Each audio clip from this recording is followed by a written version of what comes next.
It really is a horrible term, comfort women.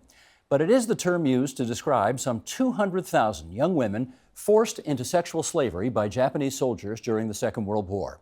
Director Tiffany Hsiung's documentary, The Apology, follows 3 of these remarkable, resilient women, now grandmothers, as they push the Japanese government to do the right thing and offer an apology. The documentary has its North American broadcast premiere on TVO this Saturday night, and we welcome Tiffany Hsiung to our studio to discuss it. Great pleasure to meet you. Thank you for having me. Congratulations. You know, it's a bloody powerful piece of work that you've done here, and I want to, if we can, just off the top, show a clip here, and I guess before doing so, we should just alert viewers. There's some punchy language in this clip that we're about to show, so if there's kids nearby, you may want to just take appropriate precautions. Roll tape, please.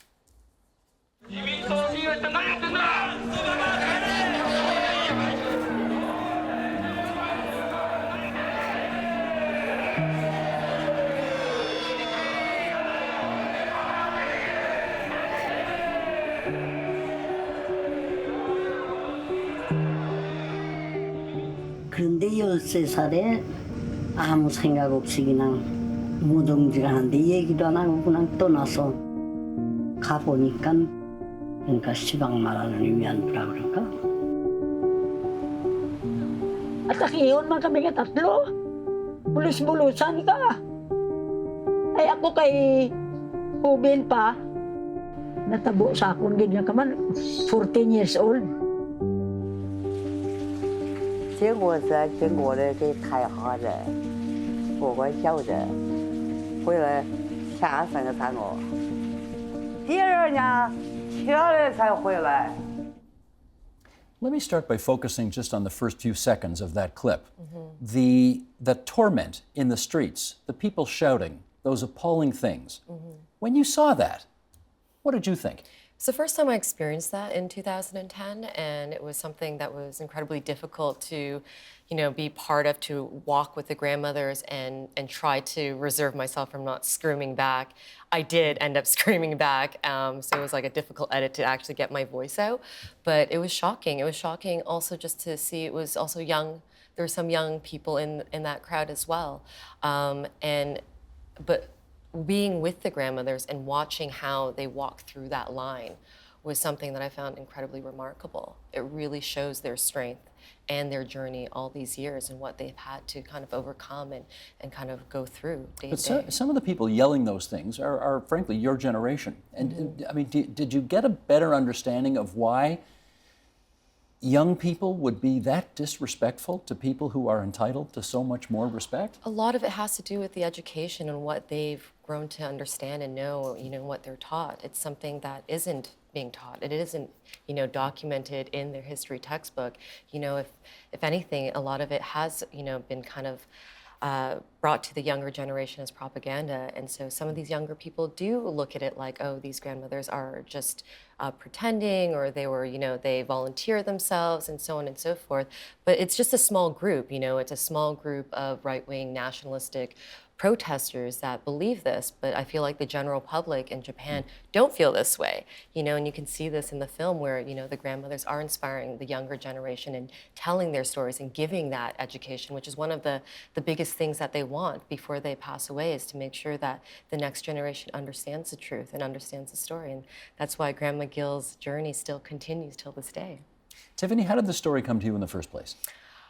It started back in 2009. It was a trip that really changed the rest of my life. I was hired to document a study tour that brought educators from North America to Asia to actually learn about the atrocities firsthand. It was an organization called Alpha Education in Toronto.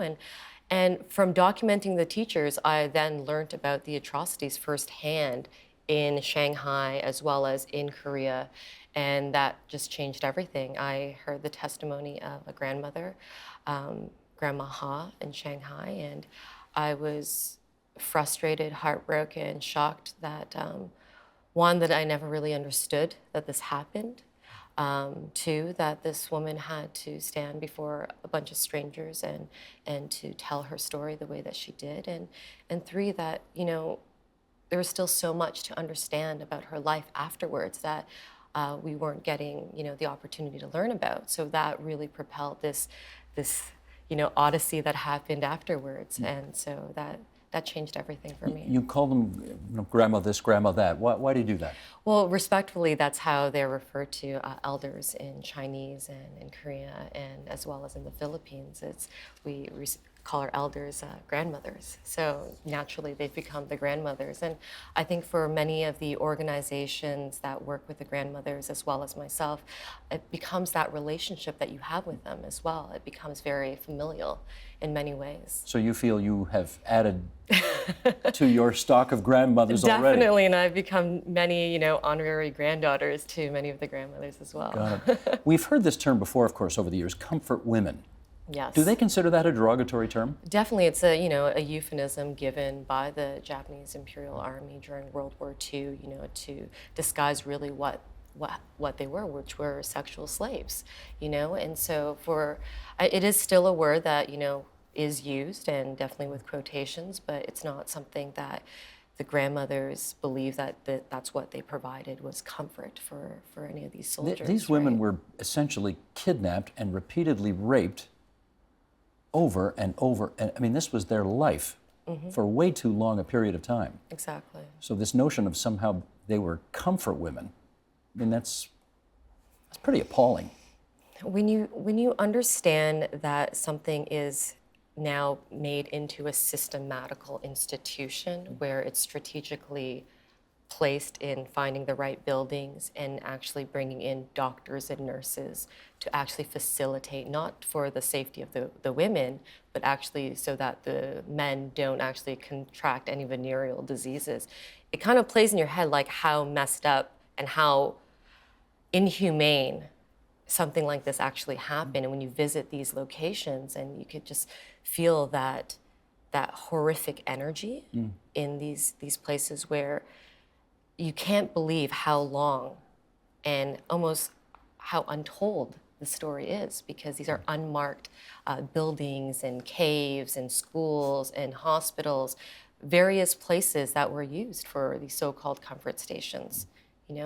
So that's why the importance of understanding this history, but also understanding their lives today, is been the forefront of why we wanted to make this film.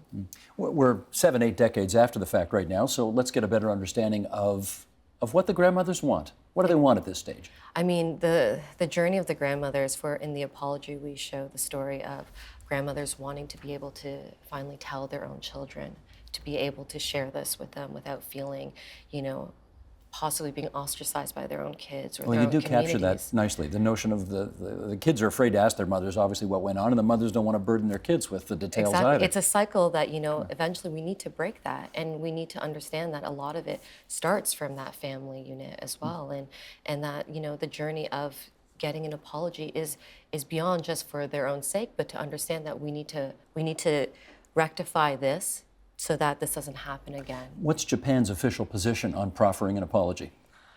Unfortunately, it hasn't been. There hasn't been an official apology that has been, that can be accepted by the survivors and the organizations to this day.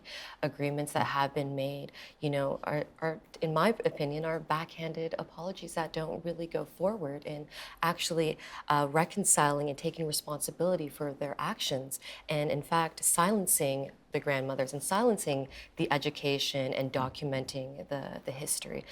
Grandma Gill, after this agreement that was proposed by the Japanese government, actually met with, the UN Secretary General in New York.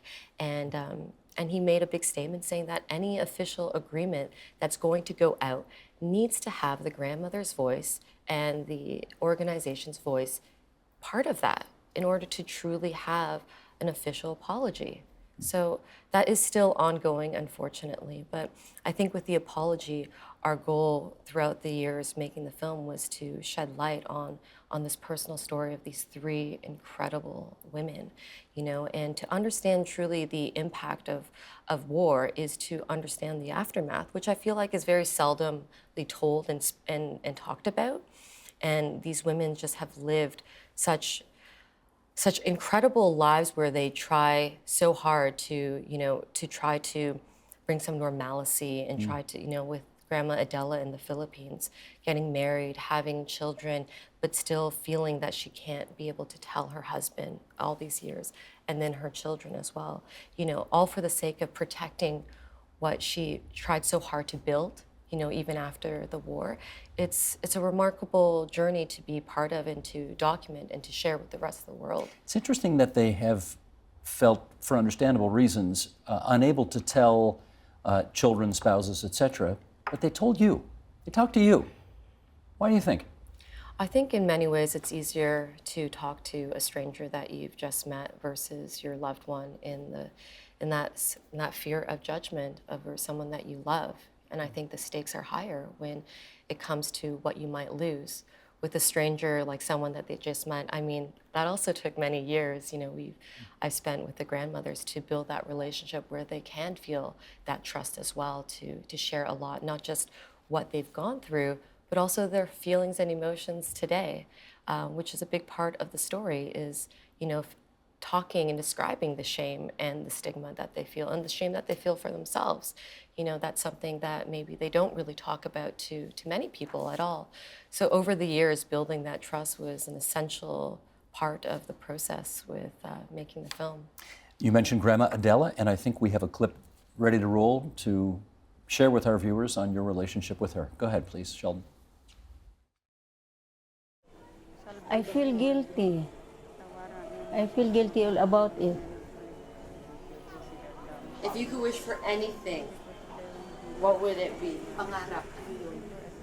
If I can tell my children all about it, I would be very happy if they will accept what what happened to me. Now, isn't it something? She was a teenager, right, when she's abducted. So we're going way, way back, and she's what, now in her 80s or 90s or something like that? Mm-hmm. She feels guilty. I mean, she has no business feeling guilty, obviously. There's nothing she did here, and yet she's got this gnawing at her. How does she negotiate her way through all that?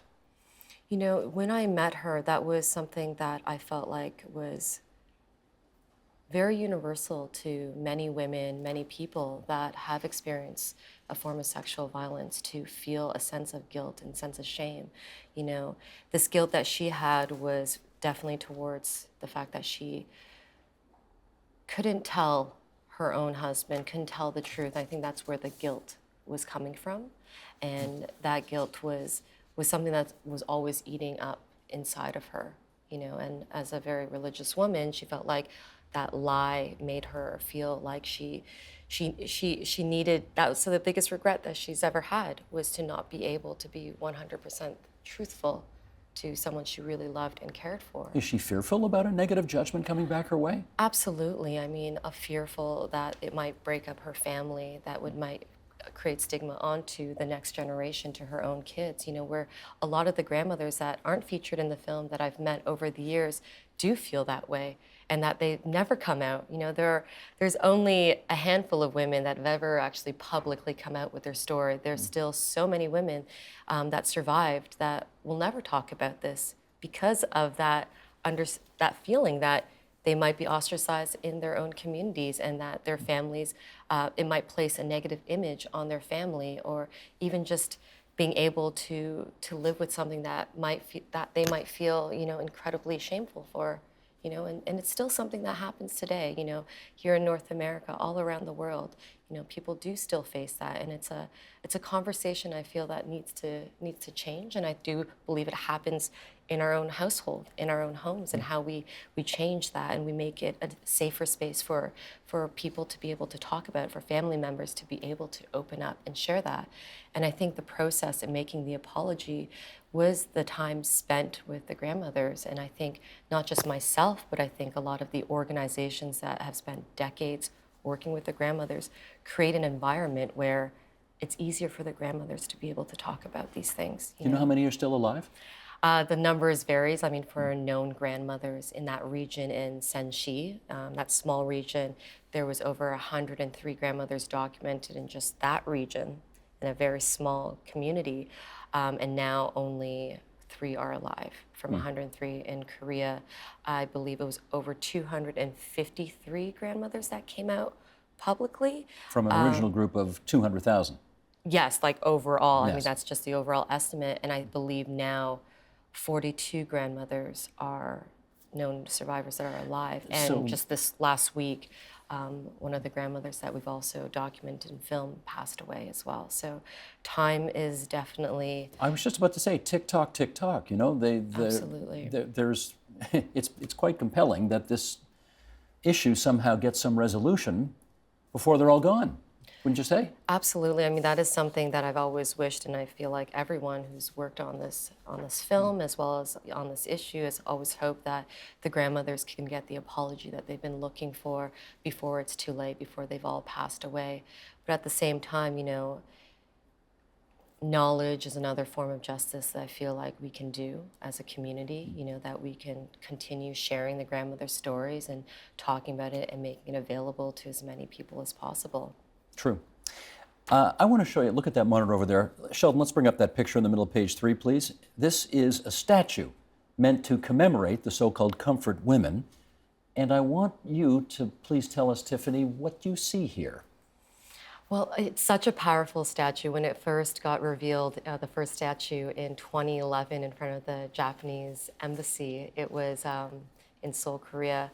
It was so powerful. Like it's something where you look, if you actually see the whole statue, and there's an empty chair beside this Yeah, we see young it. girl, right? That chair is welcoming people to sit next to her in solidarity. And this statue is a resemblance of a young girl in a traditional hanbok, traditionally worn, you know, back in the 1930s, 1940s by But this turned into a lot of big young girls. controversy, right? There was It's a a very big- diplomatic it's- row. I think the Japanese called their ambassador back, didn't they, over the statue? Exactly. I mean, that was one of their things that they put in their 2015 agreement, was trying to remove these peace statues that have been placed not just in front of the Japanese embassy in Seoul, but all around the world now. Recently in Germany, they actually brought in a statue there as well. A lot of countries are taking up the solidarity to show, you know, the what needs to happen. And so, yes, they have now, it's become a very big political thing amongst, you know, Japan and South Korea to remove those statues. And the latest thing was the Japanese government has taken one of their ambassadors back. But the statue is so powerful. Not only does it welcome a seat for people to sit next to the young girl, but if you see the whole statue, there's actually a shadow that's in tiles, and the shadow is actually of one of the grandmothers. It's a grandmother shadow that's casted when the sun crosses over. It's a beautiful statue, and there's actually one here in Toronto, on Bayview, by the KCC Center, the Korean Cultural Center. So people can actually go and take a photo and sit next to the statue here in Toronto. Wonderful. No one knows if that apology is ever going to come, but you surely have put this on the world's radar screen in a way that hadn't been the case beforehand, so congratulations to you. Thank you so much. It's something that, you know, I feel so honored and privileged to be able to do. And, you know, it took a whole village to make this film possible. And if it wasn't for the incredible team that we had here at the National Film Board and the Ontario studio, it was a huge effort for all of us, because we all had this vision to not only shed light on this history, but also to really, really tell a human story that allow people to connect with the grandmothers. And that's always been a goal of mine and Anita Lee, was to make sure that after watching this film, that people leave the theaters can't get the grandmothers out of their heads, because they truly are remarkable women that really can inspire us all. Good stuff. And a reminder, of course, Saturday night, TVO. The apology airs. Well worth your time watching it. Thank you so much. Thank you, Tiffany. Help TVO create a better world through the power of learning. Visit TVO.org and make a tax-deductible donation today.